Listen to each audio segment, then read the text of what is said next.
Bonjour à tous.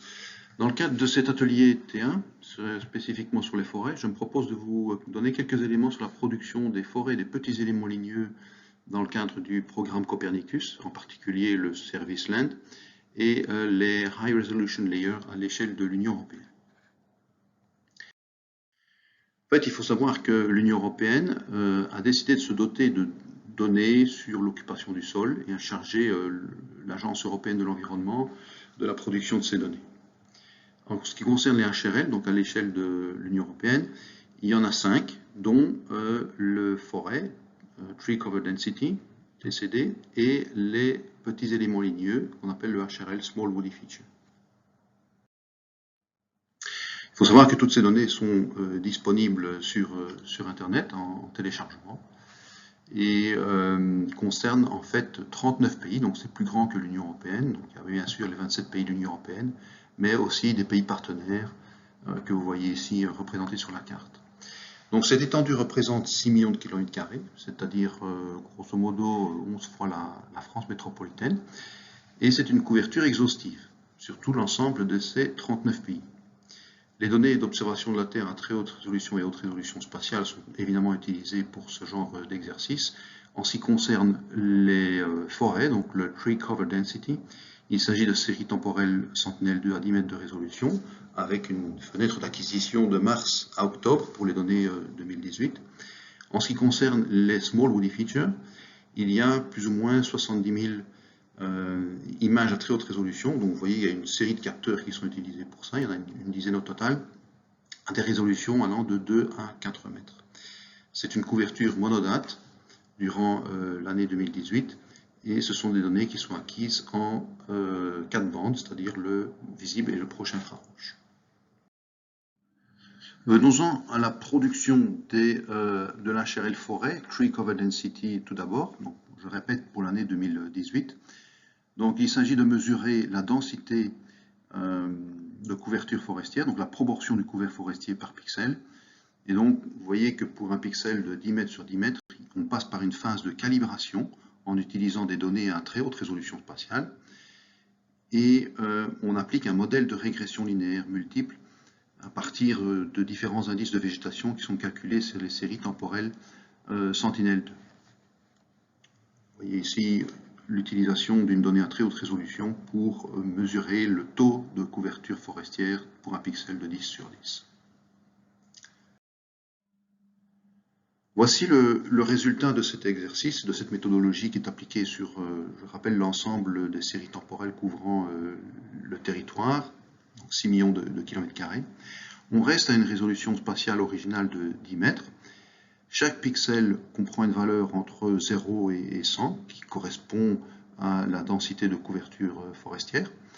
Il n'y a pas vraiment d'unité minimale de cartographie, puisqu'on reste sur la dimension originale du pixel.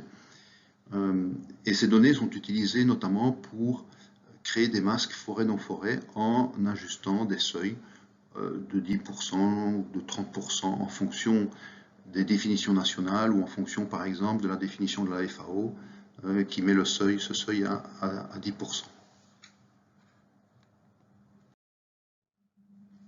En ce qui concerne la méthodologie pour la production des Small Woody Features, toujours pour l'année 2018, c'est un processus un peu différent. Donc on passe par une classification supervisée des images VHR donc à très haute résolution. Donc c'est un apprentissage ajusté en fonction des zones géographiques et des capteurs.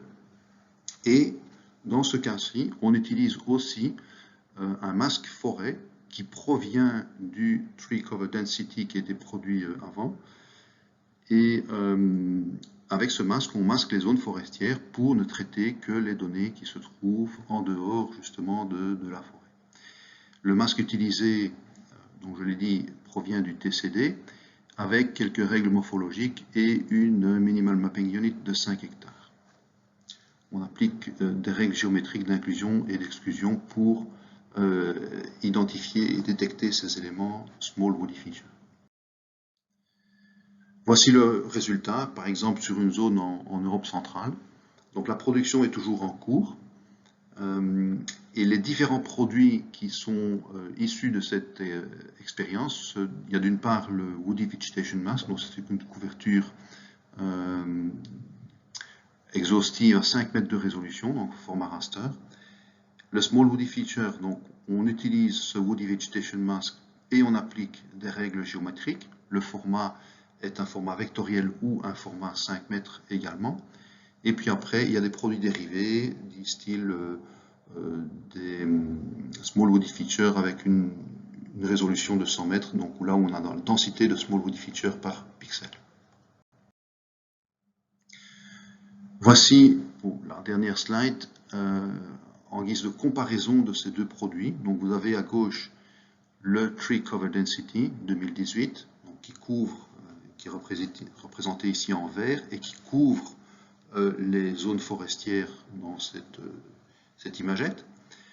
Vous avez au milieu les Small Woody Features, donc, qui ont été identifiés sur base de la classification des images à très haute résolution. Et vous avez à droite la combinaison des deux. Donc vous voyez un peu la complémentarité de ces deux couches, de ces deux HRL, High Resolution Layer, où finalement on essaye de détecter tous les éléments ligneux. Bon, pas tous parce que vous voyez encore qu'il y a quelques éléments individualisés qui ne sont pas pris en compte, mais parce qu'ils ne correspondent pas aux règles géométriques qui ont été mises en place et qui se retrouvent dans le cahier des charges de l'Agence européenne de l'environnement. Voilà, je vous remercie pour votre attention et je suis à votre disposition pour répondre à des questions éventuelles.